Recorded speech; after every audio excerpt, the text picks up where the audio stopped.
Welcome back to the Lift Free and Diet Hard podcast. I'm your host, Andrew Coates. Join me along with industry leaders and friends on a quest to get more people through the gym door and eating and living healthier. Join me where evidence meets empathy while rejecting fitness industry fads and extremism. Let's begin. Tom Morrison is making me bigger. I just showed on my Instagram story. I mean, by the time people are hearing this, it'll be long gone, but how I deliberately use a profile photo that like makes me look smaller than I really am in real life, and then people see me. Anyway, but that's a total side quest. Sorry to do that. This is about you, Tom, and if anybody gets into your media, it's kind of like if Weird Al Yankovic were a mobility and strength expert, right? It's like you've got kind of that very unique energy. And we were talking off air how I recently had my friend Rachel Henley on here. I've had Steve Kraft, Steve Keen on before. He's great. And then a whole bunch of people copycatted their formula of, evidence-based fitness meet like with sexual innuendos and self-deprecating humor and what have you. But your stuff just stands alone. So hopefully people will check out your media. But yes, you're a Belfast-based strength and mobility. I'll use the word guru because I think that's fair. Usually we use it uncharitably, but I mean it in a great way this way. Welcome back, my friends. Great to have you. It's awesome to be back. Always great having a chat with you, Andrew. Okay. Is there a relationship between mobility and injury risk? I definitely think so. And it's one of those like crazy things in our industry of like, oh, but this study says this and this study says that. And you can always find a study. Everyone can always find a study. But if you've coached for many years and coached a lot of people for numerous years, you will notice a trend of the people with really poor flexibility seem to pick up those little tweaks and those owies more often than the people that move really well. And another thing you'll notice too is people that are very wobbly, don't have a lot of stability as well. They seem to have those little tweaks in the knees, those little tweaks, in their joints in general. And it's just because of a foundational strength that's not there. So my life's work has been figuring out what exactly that foundational strength is, because it's all well and good to say you're missing the basics, but that's just a phrase. You're missing the basics. What are the actual basics? So everything that I teach is based around what I've deemed here. If people don't have this stuff down, that's where they need to focus so that they can have a long career in training and not, have that great 1 year where they lose a bit of weight and then hurt themselves and then can't train again for ages. And then it just takes the motivation out of it for them. That sounds like a bell curve distribution. You get the people on one end who are really immobile, right, and not Yeah. strong. And I think, and you alluded to, I think the undercurrent is strength. And then you get the people who are hypermobile, which we definitely know hypermobility without strength or like the skill of movement control are also more vulnerable to injury too.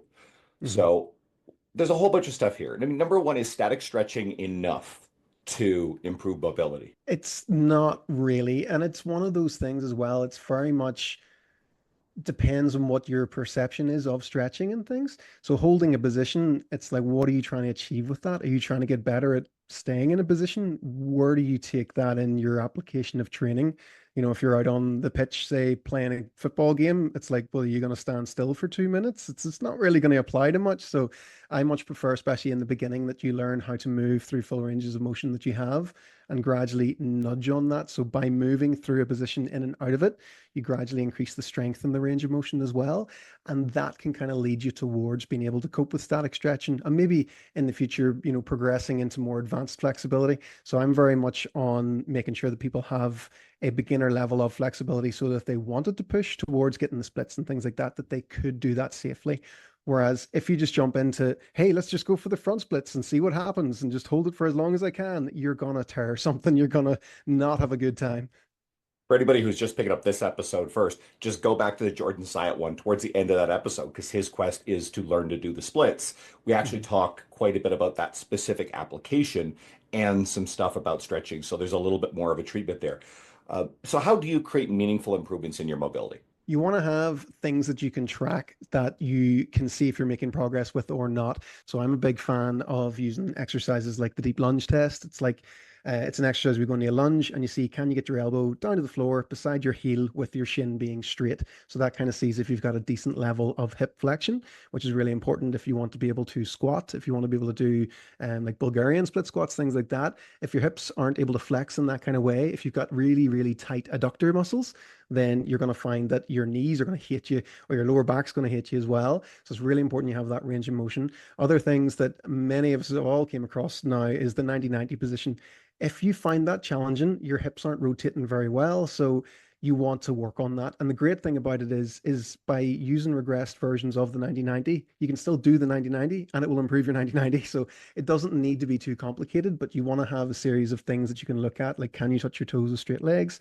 That you can track and you can work on. So, if you're halfway up your shin and you start to work on it, you start to get down towards the toes, and then you start to maintain that, you've made progress. You know that you're then more flexible or more sexible, as we like to say.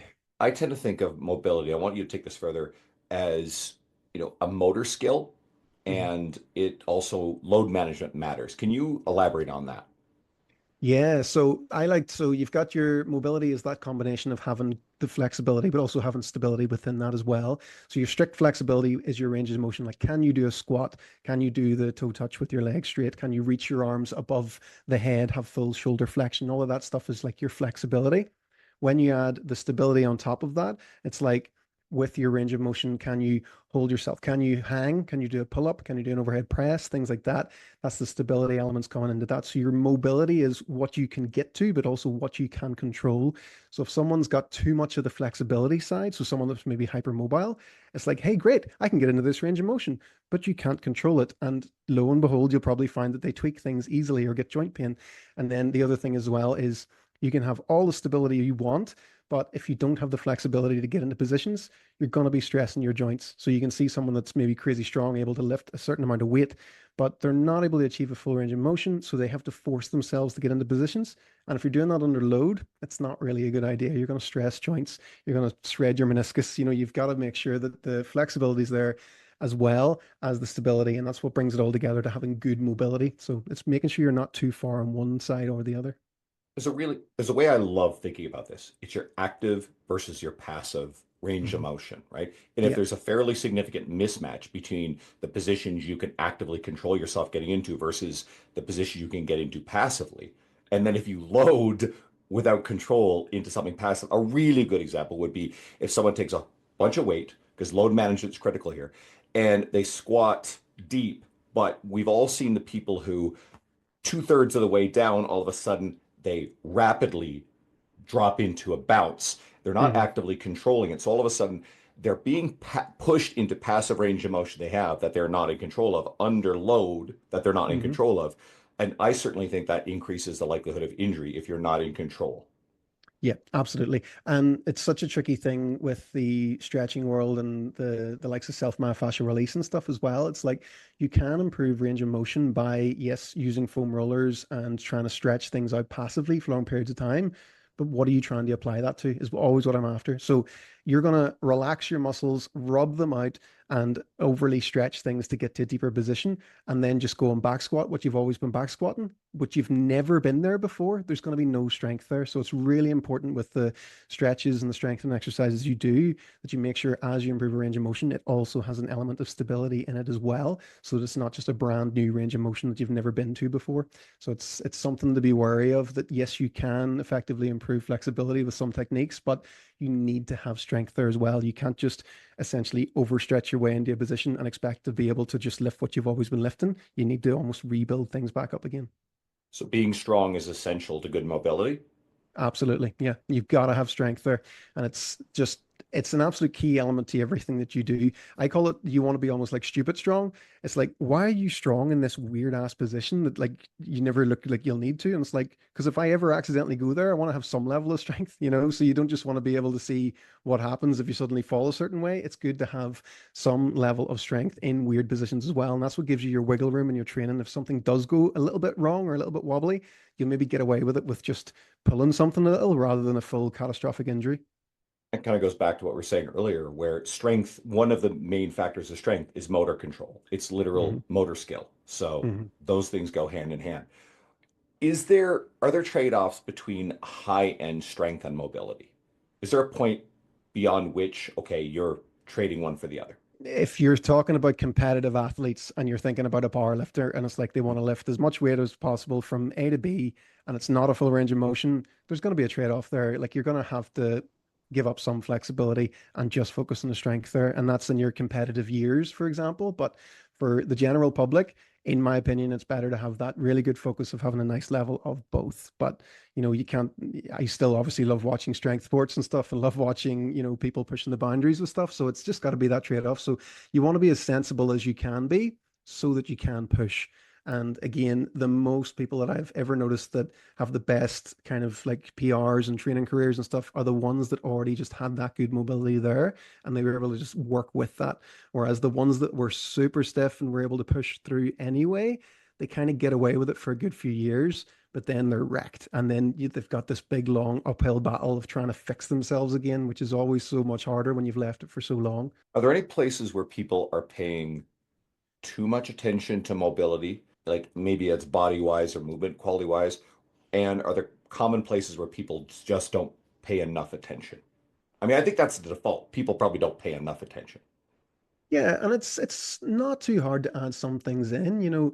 If you start working with deep split squats and like pull-ups with full ranges of motion and stuff like that, things that require you to use large ranges of motion and do them to an easier way, use that stuff in your warm-ups. You can still build muscle with that stuff. You don't have to take up yoga if it doesn't interest you. You don't have to spend 45 minutes a day stretching or anything like that. You just want to have exercises that you can do in a lighter way slowly with good control and that require you to use a range of motion that you will start to improve over time. It's one of the ones I really love is a deep split squat. So not a Bulgarian split squat, but a split squat where both legs are on the ground and you are trying to get your knees far over the toes as you can. The back leg, hip, you're trying to really stretch the hip flexors of that side and you're trying to get as deep a range of motion as you can. And with a couple of dumbbells, you can load that movement up and you can use it as your warm up before you do squats and see when you do start to actually push that and load heavier with it, which is the great thing as well.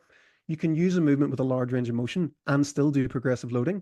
So your mobility exercise can eventually look like you're doing a proper full-on heavy loaded training exercise, but you're still expanding your range of motion. And there's no way that my hips ever feel compared to doing that deep range of motion with a couple of dumbbells compared to normal squats. Because actually doing your squat, you'll still only get as far as you can in your squat with both legs going together. With a deep split squat, you can get the knees further over the toe, you can get deeper into the hips. It's a very unique feeling and it just makes everything feel like it's been worked together. So it's absolutely awesome. So you don't need to be standing doing like hamstring stretches and stuff and just holding positions. You can use progressively loaded movements to improve your mobility and use the weight to help you as well. Tell me more about using the weight to help you, because I like this.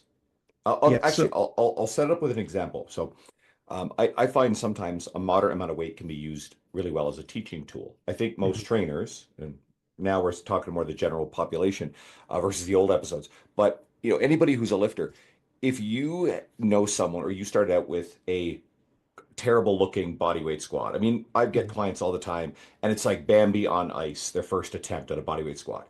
But then I hand them a 25 or a 30-pound dumbbell, depending on how big they are, give it to them as a goblet, like just a little bit of coaching, and all of a sudden that reference, that weight changes their center of gravity, their center of mass, and all of a sudden the goblet squat is self-teaching, right? yeah. So, and because I push back, if you ever hear this, oh, you have to earn the right to load your squat or X exercise. And I don't like that because I think it's not one size fits all. And there's a lot of cases where and I think part of it's manipulating center mass. Part of it is something to focus on. It's this external reference, sometimes stability. So for example, like stuffing someone in a machine obviously is very self-teaching, but even like holding a dumbbell. Do you want to take that further? Yeah, absolutely. And one of the best things with the goblet squat is what it gives someone to their core. Because whenever they hold something in front of themselves, core is going to automatically fire for them. And then you're able to use that as a teaching tool of like, see how your tummy feels right now? Let's try and replicate that now without the weight. And you'll actually see someone then with their body weight squat, they're able to switch their core on in a better way. So their body feels safer to go to a deeper range of motion, which is absolutely awesome. So it's just sometimes that teaching of how the core is supposed to feel as well. The counterbalance element of the goblet squat is great. So it gets them down lower. They're able to shift around and move around, especially with a light, kind of weight. They're not going to hurt themselves. Even if their background's a little bit, they're able to get into the position to start fixing the position. And for some people, it's just that element of actually being in it that helps their brain go, oh, I can do this, sweet. And then afterwards, they're able to move so much easier. So the great thing with using the weight, especially for someone that is strong in certain ranges of motion as well. Like if I've got someone that's like well over, say 225 pounds and they are used to lifting heavy weights, but their mobility is awful, but they understand what weight does. I can give them weights to say, right, use this, and this is going to help you to get to a deeper position. So it's the same thing with that split squat as well. A couple of dumbbells holding there, they're able to actually use the weight to help them pull them down deeper into the position to be able to then push up out of it as well. So they're not just trying to do something that's so alien to them that they just tense up even further. So if you give them something they're familiar with, it helps so much as well. So weights, the goblet squat's an absolutely fantastic one. Another one I really like is breaking it down one side at a time. So I would use like a kickstand squat as well. So you know it's much easier to squat with your heels off the ground, so squatting down on the balls of your feet. So letting someone do that on one side and letting them squat down to the other side and focus on what that feels like on that side. So you break the body down into halves. They can start to feel what it's like one side at a time, and then you just put that together as well. So it's all about those little ways to work around things, to let yourself see, oh, I can do this. I can do it one side at a time. Let's try and put it together. Or I can do this with weight. So let's try and take the weight out. Can I do it without the weight? And then find that middle ground, almost like a weird reverse progressive loading with the goblet squat. It's like start off with something a little bit heavier and actually go lighter with it and see, can you still hit that same depth until you're able to do it without needing the weight as well. Interesting. Now, you said something in there, and I grabbed onto this in my notes. Quote, use the movement to fix the movement. What does that mean? It's gotta, like, there is so many crazy techniques out there for things, but if you can find something that looks similar enough to the position you're trying to achieve, that's going to be the most helpful thing for you. You know, it's like martial arts and stuff. Whenever you're trying to, you know, you're just beating up a punch bag, it's like doesn't really move like a person. So having two partner drills you can do with another person where you're hitting pads and things like that, and someone's actually moving around, that's going to be more applicable to you starting to actually get into sparring and stuff rather than just punching a bag. Similar with movements, if you're trying to do a deep squat and you can't get there in any kind of way, if you use the likes of a split squat or a kickstand squat, you're able to do one side at a time. You're able to feel what it's like to flex at the hip and to bend the knee and let the knee go over the toe for your squat and stuff. So you can actually see that you're able to do the movement, and then you're able to actually work on that in a way that your body's going to learn from. So it's so important to have things like that rather than like, here's a squat, and then, right, okay, now go and lie over a foam roller and roll your quad, and then roll your calf, and then you're going to, you know, attach a band around your hip and do some kind of wiggly sideways standing thing, and then we're going to do some clamshells. It's like, none of that looks like a squat. You gotta find something that actually looks like the movement you want to improve. I feel like there's another side to this. And when I first read it, I also assumed this was a component and more through the lens of injury. And people like Dr. Sam Spinelli have influenced me very heavily on this. Like, I think when people are hurt, they tend to avoid specific movements that they associate with the discomfort. But Mhm. we actually want to rebuild the strength. We're just the load management where we're regressing the stimulus. And we want to actually expose someone to that motion so that way they no longer fear it. But they also have to rebuild the strength in that position. That is part of rehab. Thoughts on that? Yeah, well, one thing I've really experienced myself with my disc injuries is that like the muscles of your hips can like really be reluctant to want to move in certain ways. So you can get extreme pain. Like I'm talking 1,000 out of 10 levels of pain. Like nerve pain is a different world. So like I really used to struggle with abducting my left hip. So I've multiple herniations in my L3, L4, L5, S1, and nerve impingement and all kinds of things. And what I found was I would almost struggle to walk. Like I couldn't put weight into that hip at all. It was so painful that I actually went, I thought my hip was injured. It was so painful. And I actually went and got an MRI scan on my hip, and it just showed the normal amount of degeneration that anyone would have at my age, which is 37. Um, so basically, after the age of 30, you've got degeneration going on. Get over it; it happens. So, but it wasn't the root cause of my pain. The pain was still coming from my disc injuries. So, whenever I found that out, I was like, "Oh, great! So my hip's not completely wrecked then." So I was felt completely confident then. Right, let's start actually moving this, even though it's really, really painful.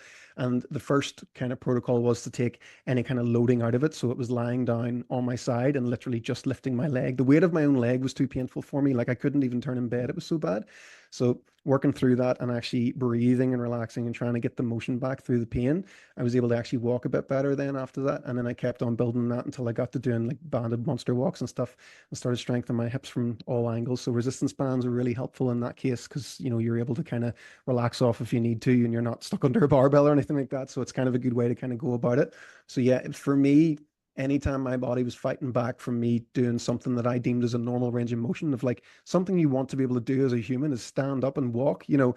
So because I was finding that challenging, I was like, I need to do everything here to kind of regain that. So sometimes you can get signals from your body that aren't that helpful. So it's really important to make sure you're regaining the joint range of motion because people that I would meet that have maybe went through that as well, that avoid doing things for long periods of time, they end up twisted and they can't stand up straight and their spine curves and all this here kind of stuff. So, you know, if your body's pushing back at you in any way and you're finding something that you normally used to be able to do being extremely painful, you want to regain that as fast as you can.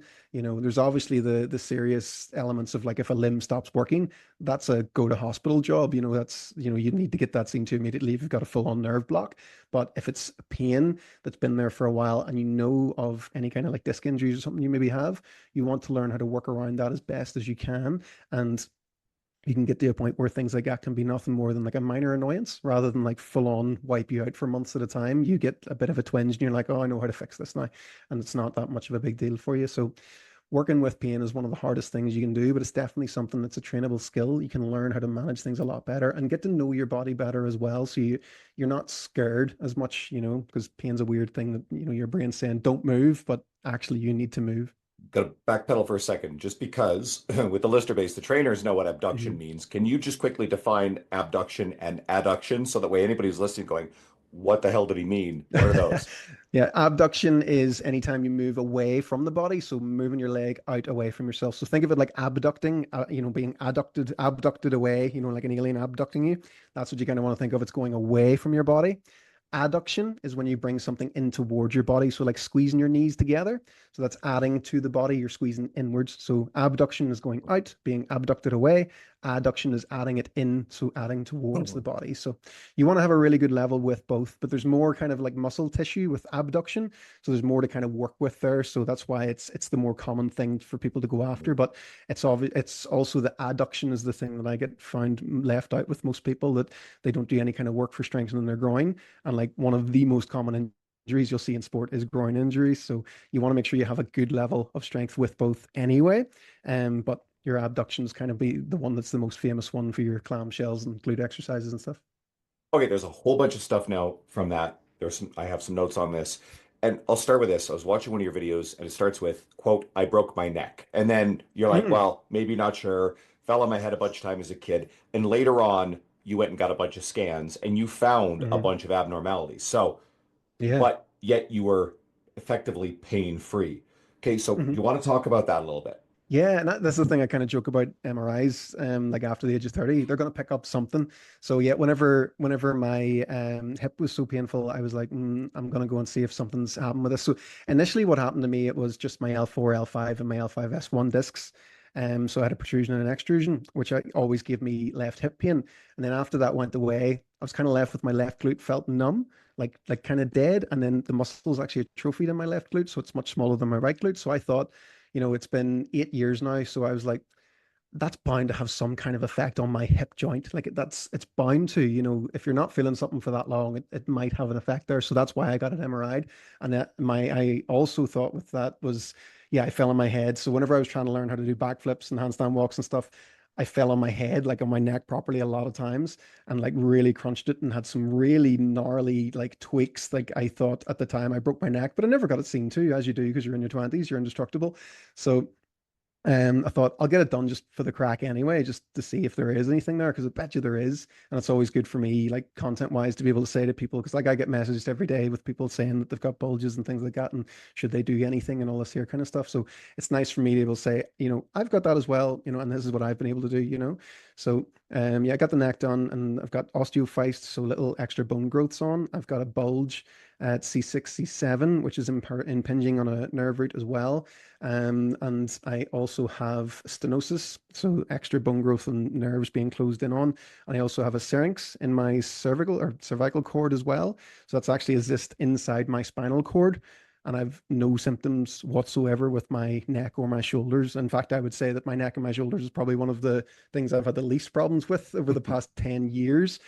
So I was like, what is that for real? You know, I just could not believe it, you know, and looking at the report and stuff, like you can actually see the white thing inside my spinal cord, which freaks me out. And knowing that it's there now, it messed with my head for a couple of days because I was like, hang on, do my arms feel normal? What do arms normally feel like? Is this do you ever feel your hands? You know, I started questioning everything. I was freaking out.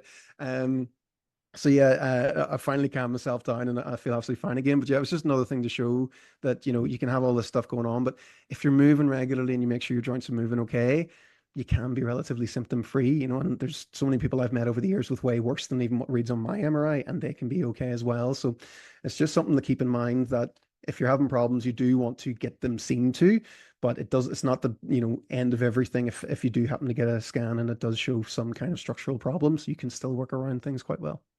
And you alluded to this earlier, but I want to jump on Mhm. it about the word degeneration, which has its own stigma, and I don't like it, and I know you don't like it. Mhm. But if you take people past a certain age and you look at a scan, they're going to find a couple things. One is there's going to be a natural progression of how our tissues, quote, degenerate, which is Mhm. within normal. So sometimes you get a practitioner who's not thinking, who uses the language of, hey, you have degenerative discs or you have Mhm. degenerative this or that. And that person all of a sudden is very fearful. They fear movement, Mhm. avoid movement. So there's problems there. And then I'll tee up one other thing. If you take, a cross section of the population, especially probably over the age of 40, certainly over 50, and you MRI their rotator cuff, shoulders, you're Yeah. going to see a lot of partial full thickness tears of different rotator cuff tendons, all sorts of anomalies. But there's not going to be perfect relationship between those people who have movement restrictions and pain.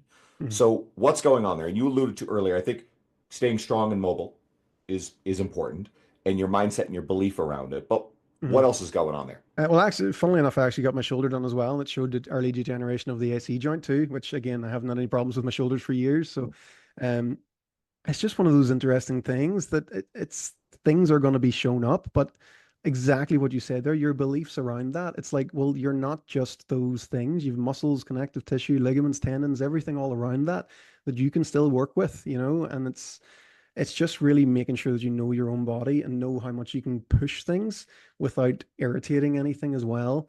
Um, so yeah, degeneration is just it's just happening. You can't stop it in any kind of way, and you We're just all have to keep degenerative on. past a certain age. And I like to say that we Exactly. are all literally degenerative. So, like, deal with it, all good, move on. Yeah, and change your training as you age to kind of suit that. There's no way now that I could train the same way I was training like 10 years ago. I was able to lift heavy 6 days a week and it was able to keep on pushing through and felt great. Whereas now, I'm kind of like 3 days is plenty. And one of those days probably going to be moderate weight if I'm honest about it. And then the other days is like, hey, I'm going to enjoy some cardio and go for a walk, because it's going to make me feel like I can get on with the week rather than walking around completely busted from my training. So, um, yeah, it's just about learning the skills as you get older of how to make your body feel good and how to make your joints not feel like they're being battered as well. So having things that you can change up, like I have no qualms with doing squats with lifting shoes on, elevating my heels, and going easier with some movements and progressing things in like lighter ways and stuff, like doing push-ups from your knees even sometimes. I love doing like mechanical drop sets where you go from like a harder version of an exercise and then you go to the easier ones and then like I would finish pull-ups with my feet on the ground and do some reps like that as well.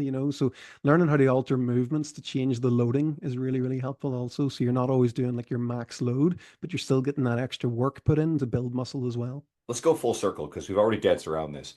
Mhm. How important is it to keep muscle strong and that motor control in the face of some sort of structural injury to tissue? Oh, incredible. Like I always say to people, you've lost your wiggle room to ever be lazy. Essentially, if you have some kind of disc that's exploded on you and you've nerves impinged or anything like that, it's like you need to make sure you're working around your body trying to compensate around that. So what essentially tries to happen to me all the time is my pelvis wants to try and rotate and hike up on one side to almost take pressure off that side of my spine. And if I let that go like that, my symptoms get way, way, way worse on a long enough time horizon. So it's so important for me to be moving all the time in a way that I understand if something's tightening up more than it normally is supposed to. And then I'm able to counteract that. So, like I keep saying, it's just as on a long enough time horizon, you're actually fighting against your body, trying to compensate around things rather than the thing itself being the problem. So, your body, I always say, is both the smartest, but also the dumbest thing that you've got. So, it hasn't killed you yet, but it makes some weird decisions sometimes to try and work around things and they become more issues, because if you allow your pelvis to start like moving and shifting in a weird way, your knee's going to start hurting because it's being pushed in different directions and stuff. So it all just starts to come full circle on itself. And if you're focused more on having as good alignment as you can with your mobility, then you're able to train just as normal like anybody else would. But yeah, the biggest time I ever notice any of my symptoms creeping back in is when I take like long periods away from lifting weights.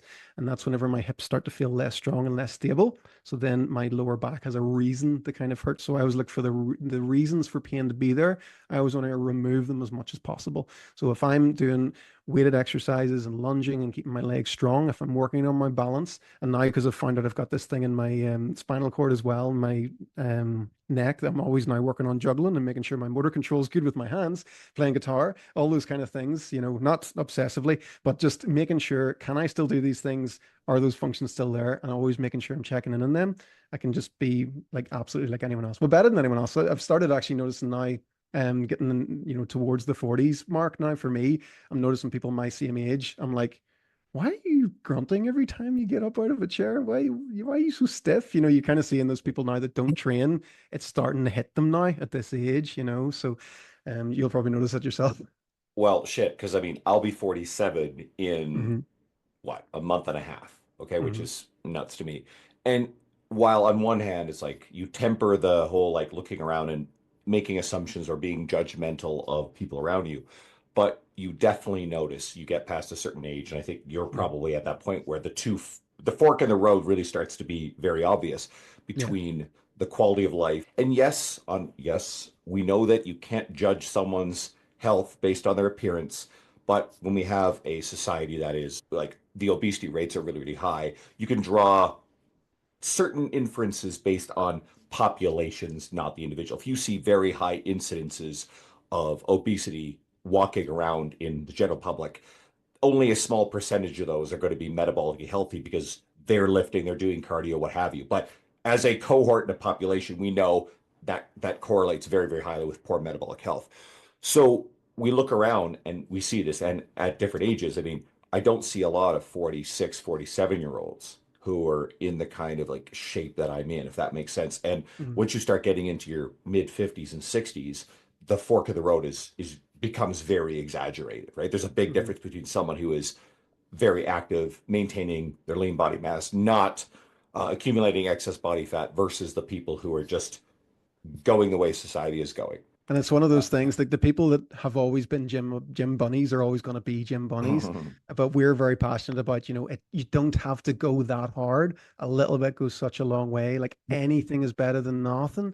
And that's, why I really like going the movement route with people of like, anytime someone says to me, oh, I really do need to do some of that stretching stuff you do. And it's like, here, literally come with me right now. This is how easy it is. And I just put my leg up on something and just rock back and forward and go, look, you can just do that. You can just gyrate the hips and there you go. You've started doing something, and it's the biggest thing. If someone can start to feel like it's accessible to them, that's what we're always after. If they feel like they can do something, because if you just bring someone into a gym and hand them a barbell and say, right, start lifting, it's like, oh, I have no idea what to do. Whereas if you keep it really simple at first, then they're able to actually, try the thing and not feel disheartened, which is so important. This leads exactly into what I was going to ask next, because the way you've described all this stuff, it does, and plus you're a professional, you have the time to do this. We live in gyms, although we do have busy lives. People would assume that you have a lot of hours to devote to all this stuff. What do you say to the person? We know that one of the biggest barriers to all of this is the perception that people, real or narrative, that they don't have a lot of time for fitness stuff and it's easier just not to do it. What do you say to the person with a busy life, limited time to improve their mobility, is confused about what to do? How do you make that accessible to that person? Highest leverage. Highest leverage, 5 minutes first thing in the morning is always one of my most favorite things. If you're not a morning person, then sure, do 5 minutes just before you go to bed at night and try and keep to that before trying to add anything else in. So if you can do 2 weeks, do your 5 minutes in the morning or in the evening, you've built up an extra 35 minutes a week there. So that's like almost like one new training session just from doing a little bit every day. Um, if you can stick to that, then try and add something to that. So try and keep that while you add something else in. So a nice one that I really like, if I'm say working on a skill-based thing, like snatching or handstands or something like that, 20 minutes 4 times per week is kind of a nice little sweet spot as well. So try and find 20 minutes in the evenings that you can do 4 times per week. Try and add that on top of your 5 minutes per day, and try and keep that you're doing it in a sustainable way. Because if you try and add too much too soon, you'll never stick to it. So try and just have little bite-sized things that you try, and then you add something small next to that as well, rather than like, I'm going to do 2 hours every day, because you'll last maybe 4 or 5 days and you'll be like, I'm racked, I'm too tired now, can't do that. So it's important to Movements, keep it sustainable.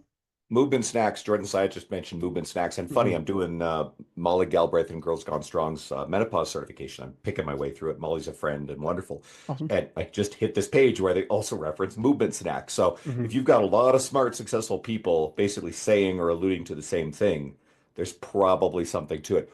What about warming up for an actual workout, a strength training workout? Because I've got a post that I recycle sometimes, and it's basically just a little tongue in cheek, but like your warm up should not be longer than your workout. And we know that there are the people who you mentioned band distractions. They wrap the band around the, and this is like pretty outdated. I don't think most people outside like hardcore powerlifters even do this. Wrap the band around the rack, and then they've got it in the wedge in their shoulder, and they're moving around, or it's in their hip or something. And then next thing you know, like this is a bit stereotypical, but trust me, I work in a gym. Hmm. There's a lot of power lifters. You'll sometimes see the power lifter drop off the belt and the bag at one of the combo racks, and then they fuck off for 25 minutes over on the turf, jamming metal poles into their joints and band distractions and all sorts of elaborate shit, only to come back over and lift. So, Yeah. what's wrong with that? What happened to getting your heart rate up, man? We tried to get too smart, I think, in, I don't know, maybe the early 2000s. Everyone was like, I needed to know the name of every muscle, needed to have a band for every individual muscle as well. And it just became absolutely crazy. Like I teach a lot of mobility stuff, and how I warm up is on an exercise bike, and then I'll get off and do some kind of body weight stuff like your inchworms and some lunges and some kettlebell swings, basic standard stuff that's going to wake up your muscles. I actually went through a phase when I was doing CrossFit quite intensely that I actually used like a mini WOD, like a mini workout of the day for like 5, 6 minutes as part of my warm up. My lifting sessions afterwards were always so much better than whenever I was cold after trying to do deep stretches or roll before trying to lift. So getting the heart rate up, getting the body warm, it's just so important. It doesn't need to be overly fancy. And you'll find if you are well warm, that your range of motion just improves. If you test your toe touch before you kind of do anything, you'll be a bit stiff, and then you warm up, on an exercise bike, whatever, retest your toe touch afterwards, it's gonna improve just because your body's warmer overall and the blood's moving. Yeah, you don't want to be having crazy, crazy warm-ups. By all means, if you have certain areas that you know are weak or very stiff, you could add that into your warm-ups for a while. But again, using the likes of 90-90 to test, if you've one hip tighter than the other, you just spend a little bit longer on that side as you're warming up, and then hopefully that carries into your training. Can you explain what a 90-90 is? Because you mentioned it earlier. So for someone Yes. who's like not sure, yeah. If you're sitting on the ground on your butt with your knees up, if you let one knee fall out to the side and then push the other knee back behind you, you'll end up with one leg in front and it'll be externally rotated, and then one leg behind and it'll be internally rotated. So you're looking for 90-degree angles with your knees and your hips, and then you swap side to side, and that does the other leg with the external rotation and the internal rotation. And if you search on YouTube 90-90, it'll pop up pretty quickly. It's a weird looking position, but it's not advanced. Most people will be able to get into it. And here's a cool way to bring up something we talked about earlier, because we were talking about passively stretching into positions Mhm. versus actively controlling. You get good at this motion and switching back and forth. It requires some strength, because Mhm. if you're using your legs to push off the ground to flip your legs back and forth, again, I recommend people Google, Mhm. YouTube this. You probably have it on yours, and you will see what's going on. You actually have to actively like lift yourself a little bit in order to do this. So it will work on the motor control of being in that position, which is Yeah. one of the most important parts of being able to control and move into that type of end range. Yeah. It's one of the ones I catch with we would like call people that are very flexible. We call them bendy wendies. And they're like, they would do the 90-90 position and they're like, this isn't hard at all. And I'm like, right, lift your back leg up, sit as high up as you can, no hands on the ground, lift your back leg up as high as you can, and then lift it round to the front and then lift the other one up and then change sides like that. And all of a sudden they're starting to cramp and they're starting to go, what's going on? It's like, because you're actually using the muscles in the position now. We're actually improving your hip rotation with strength as well. So there's always little ways like that to make movements better. And another thing as well, anytime you are kind of like stretching or trying to get into a position, you're never as far as you think you can get. So generally, if I say to you when you're standing, just lift your knee up as high as you can in front of you, you'll go, okay, no problem. And if I say to you at all, lift it a wee bit higher, there'll be a little bit more there. So there's always something like that to play with as well. You know, just because you're in a position doesn't mean you couldn't get a little bit of extra juice out of it and make it a little more beneficial as well.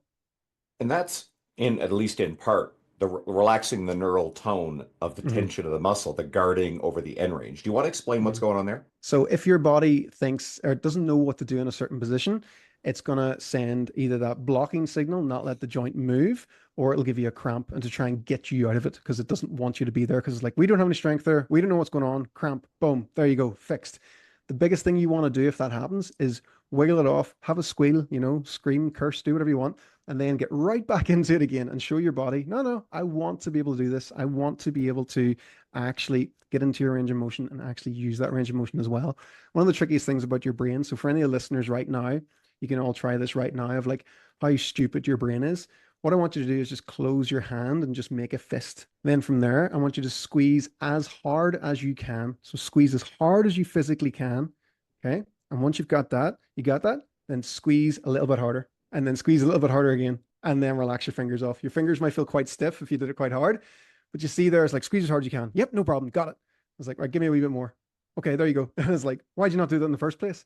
Your brain is always trying to hold back a little bit of something, you know, and you maybe see those weird stories where a granny rips a door off a car to save a toddler, or things like that there. So your brain is the weirdest thing in the world. And if it believes, oh, I can't do that, I'm really stiff there in that way.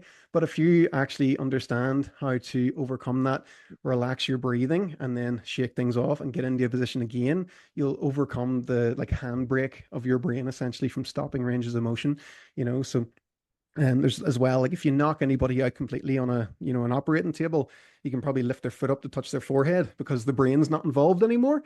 So a lot of stuff is already in you, and it's just about explaining it. So there's people I have actually talked flexible, like through movements and stuff, like the overhead barbell squat. If you've ever seen that before for the snatch, it's a very challenging movement mobility wise. There's been people I've met that I've kind of assessed them and looked and I've went, they have all the range of motion to do that. They're just scared of the barbell.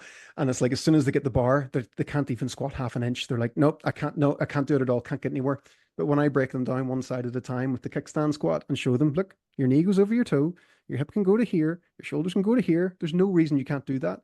And after explaining it to them in that way, boom, full overhead squat. And it's like 5 minutes later. And then kind of like, well, what do you want to do for the rest of the time here? You know, so it's quite funny how much the brain can hold you back. I'm laughing because, again, anybody who's listened to the Jordan Syatt episode before this one is going to pick up a lot of common themes. Jordan mentions like the mobility of a dead body. You just happen to talk about someone who's knocked out, but it's Yeah. effectively the same thing. And that's just the body's, capacity for passive end ranges of motion when the nervous Mhm. system is not guarding whatsoever, right? Mhm. So, and I like this because for people who have been following along multiple episodes that are trying to learn these lessons, hearing them in different forms or repeated, it's not going to get boring. I hope it's actually like, oh, these principles will land as you get exposed to them more, right? Yeah, absolutely. Are there other lifestyle things that you focus on with the people that you work with to improve their mobility? We're talking hydration, we're talking stress management, sleep, any of these sort of things. How do these come into play? For me, so my health in a weird way. So I have a really bad autoimmune disorder. So like my skin would get really badly dehydrated, and like I wouldn't be able to move without my skin ripping and stuff like that. So I would deal with like really, really bad chronic fatigue sometimes, and that would like I wouldn't be able to work out properly if you know what I mean. Like even my sweat would hurt. So if I was to try and sweat, it would like feel like acids coming out through my skin from the inside. Really, really strange. So what I kind of adapted to over the years was to have a even when I'm at my most like hateful fatigue level, I can still do this. And it was always trying to figure out what that was. And for me, it was that kind of like little 5 minutes in the morning, doesn't have to be fancy, like just assisted lunges, assisted squats, just things that get my joints moving a little bit so that when I felt better, it wasn't like I was starting from zero again. So I kind of really like that idea of like having things that you'd almost be embarrassed to not do, like make it so simple that you're like, oh, look, I can give myself that level of 5 minutes. Like even though I'm not well, I've got the flu or whatever, I can still do this, and it keeps you consistent in that way. You know, so you actually identify as someone that does a little bit of movement every day, and that's kind of the thing you're looking for. Those kind of personality traits, and it's that's the secret to getting them, making them so achievable that you'd almost feel embarrassed to not do it. So I really like that. And then on top of that, it's just having things that you can kind of do throughout the day. So before you kind of relax on the sofa at night or whatever, give yourself 10 minutes on the floor first, play around with different floor positions and have a couple of little stretches that you like to do, sitting in a squat, things like that, so that you're not moving something for a long period of time. Because for every listener right now, when's the last time you fully turned your head left and right as far as they can go and up and down? When's the last time you did that even this week? Do you know? So sometimes you can accidentally not move your joints in a certain way for a long period of time. But if I said to you right now, look, I don't want you to bend your elbow for the next week, you'd be like, don't be crazy. That's how am I supposed to eat? You know what I mean? But there's going to be multiple joints throughout your entire body that you haven't moved for a long period of time. Um, so yeah, it's just so important to have that little bit of extra attention to your body so that you are on top of things. Because sometimes you wake up in the morning and something maybe feels stiff or whatever, and you don't even realize until you maybe do go to the gym that evening, and then you tweak something. Whereas if you had a notice in the morning, you could have had it stretched out and sorted before the evening. So it's just all about body awareness and just making sure that you have things throughout the day that you're just checking in with your body. It's the only one you've got. You got to look after it. So just asking it throughout the day. Hey, how you feeling? How's this moving? What's this doing? It's just such a beneficial thing to do. You mentioned getting down on the floor, and that got me thinking as well, especially as we get older. There are a lot of things that we tend to think or traditionally avoid. And I think a lot of younger, newer trainers with older adult clients, well, hey, I'm going to avoid this. I'm going to avoid anything that's too fast, anything that's explosive. I'm going to avoid having them jumping. They're going to get hurt, etc. And they might also avoid having them get down on the floor. But here's the reality. One of the skills that people need, especially as they get older, is to be able to get up and down from the floor, right? Mhm. Part of it's fall prevention, but also part of it's like fall recovery. Mhm. Thoughts? I've quite a morbid thought actually from last Christmas. There's a friend of mine, one of their neighbors, fell in their kitchen and they couldn't get back up again, but they didn't die then. They probably lived for at least 24 hours after that on the floor, unable to get up. They just didn't have the strength to. And that is just a very horrible thing to think about, but it's a reality that's there. So your relationship with the floor is incredibly important. You always want to be making sure you're getting up and down off the floor. If you if you really struggle to do it at the moment, find a way you can assist yourself to get there and get back up. And if you do that maybe 3 times in a row, have a rest. That'll do you. The next time you do it, try and do it 4 times in a row. That'll do you. And then 5 times in a row and try and build it up that way until you're actually able to just get up and down off the floor without having to put your hand on the sofa or anything like that. So if you do train older clients and things like that as well, you've got to support that stuff. And if they say, I can't do that, it's always like, well, let's find a way you can. Let's find the way that we can actually get you there. Because if you can't do it now, you could end up literally in the situation you just described. Mm. So the answer here is not to avoid that because you're struggling with it, but it's to lean into it. Like, hey, you need to have this. Is there Yeah. anything that you like for floor movement specifically, like crawls? Oh, I love like bear crawls and crab walks and things like that. They're all great. Like all the things you would see the kids gymnastics doing. It's just all like animal movement and stuff. That stuff's all great to play with. But like again, coming back to my kind of idea of like be so embarrassed that you feel like you couldn't skip it at all. Just trying to sit cross-legged if you can. Even if you need to stack a couple of pillows up, that's absolutely fine. Try and sit cross-legged, try and sit with your legs straight out in front of you. Try and see what like a straddle position where your legs are out wider and see what that feels like for you. And again, the 90-90, it just keeps coming up. You can sit swap side to side in that one as well. It's a great one to spend a bit of time in. Um, so yeah, don't make it too complicated. Just have those little things. I actually do have a video on the YouTube channel. I think it's the best 6 floor stretches or something like that there. It's on there as well. You can kind of check that out. And yeah, make it again so attainable that you can actually do it. Because that's the thing about a lot of advanced stretches and stuff. If it's really painful, you don't want to spend too long there. You want to find things that you actually don't mind doing that are nice and helpful as well, because then you're more likely to do them every night. Everyone can follow you at tom.morrison.training. You Mhm. just mentioned your YouTube. Uh, Shout that out. Are there any other resources you want to point people to? Do you have anything going on right now that would help people? Uh, well, no, we're pretty much everywhere. If you search Tom Okay. Morrison on Google, all the things will generally come up. A good place for getting started if you've never done anything with us is the 7 days of awesome that we do. So it's one drill a day for 7 days. So we give you a neck exercise, the next day a shoulder exercise, and then a side stretch exercise, and then the 90-90 is actually another one of them. So some of my favorite drills there again that are all those ones that I just find myself doing every day without even thinking about it. You know, it's I don't make the active choice in the mornings of like I must do my stretches now. It's like I've woke up and I'm already starting to do them because I just have always done them. So it's just a really nice stage to get to with things, so that you're not having to force yourself to do them. Make them part of your day, and you can attach them to things as well. So if you like to go for a walk, for example, you can tack on another one of those 5 minutes of do some nice deep hip stretches, even on your stairs before you go for that walk, and it makes your walk more beneficial. Or another one as well, like before you'd have a shower, a nice one, just 5 minutes of work on some push-ups or some kind of upper body strength before you go for a shower. You know, if you're going to be getting sweaty anyway, so you're going to get in the shower, you're going to get clean. So why not do a little bit of something there? So if you have little points throughout the day, waiting for the kettle to boil, you can add a little thing there as well.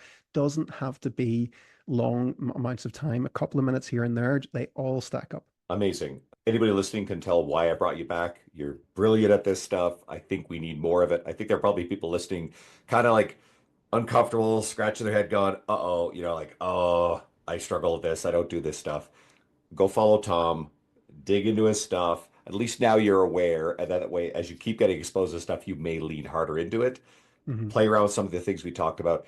And so now with these new episodes, the new format, the response has been incredible. I'm getting tons of messages. People are sharing it all over the social media. Listenership's growing. I know people are just sharing it with their friends. So thank you guys for that. I appreciate it. If you're listening, if you haven't yet, send me a message. I would love to hear what you think. Message me, if there's guests you want to hear. I have a huge backlog of like insane guests coming up. You guys are going to love it. I know I'm about to record with Dean Somerset soon, so there'll be some overlap to some of the themes here, but there's a lot of cool stuff there. I've got a cancer researcher named Dr. Joe Zundel, and we're going to get big into resistance training and how that relates to cancer risk and whatnot. That one's going to be fun. I want to bring amazing topics to you guys. So please message me, tag me, post up, share this in your social media stories, and give me your feedback. Guys, thank you so much. And Tom, you're the best. I appreciate you. No, thanks so much.